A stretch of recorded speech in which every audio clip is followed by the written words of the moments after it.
All right, there are several S&P 500 stocks reporting earnings on Thursday, February 19th. I've lined them up here in this matrix, and once again, I have gone ahead and organized them by their momentum. So from lowest readings to highest readings, and that helped me quickly pull out 4 stocks that I think potentially could have good setups. So let's take a look at price action, market timing, and momentum because I'm HEMA ready, and that's what I do. So we're going to start with LKQ. So this is a stock that you can see has been consolidating. It's gone lower since January 26th, most recently off the February 12th high. What I like about it though is that it's basically just made its way back to the bull support power zone. And when you look at the most recent action here, it has just been recently testing this February 2nd low. So it's just kind of hanging out in that area. So this looks like potentially a very low risk area to look to enter long. You could put your stop right below there, or you could give yourself a little bit of cushion by putting a stop out below the January 7th low. And if you did go long, what you'd want to see is clearance above this high from February 13th to make its way potentially towards $40 next.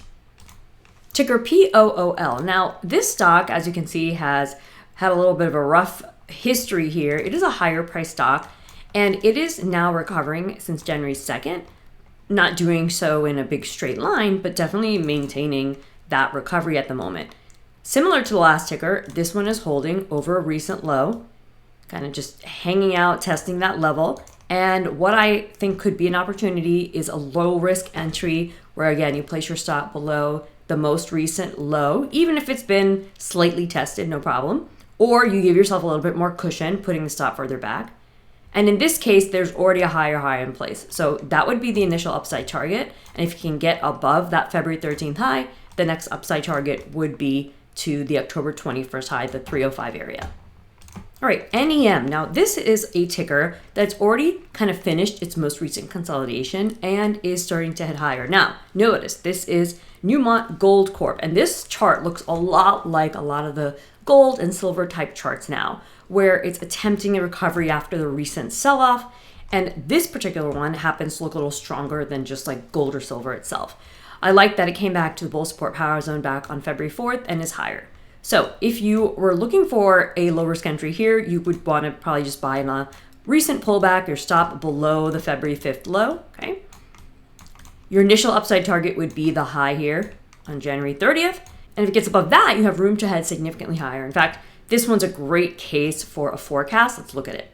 All right, so the forecast is for shares of NEM to continue higher towards 161.59 by April 1st. So notice this is a slow and steady kind of move. And forecasts don't have a guarantee that they'll play out, but they can be extremely helpful when you know how to use the techniques. Again, I'm doing a live workshop this week, February 19th at 4:30 p.m. Eastern. If you happen to be watching this video now, don't miss it. I haven't done that workshop exactly that way live in 2 years, so I don't know when I'll do it again, so you don't want to miss it if you want to learn more about how to forecast. All right, with that, let's move on to our next ticker. Last but not least is WMT Walmart. Now, this looks like a stock that's been kind of extended, and you might be like, what opportunity do you see here, Heba? Well, just because there is an uptrend in place and you've kind of recently visited the bull resistance power zone, it doesn't mean this show's over.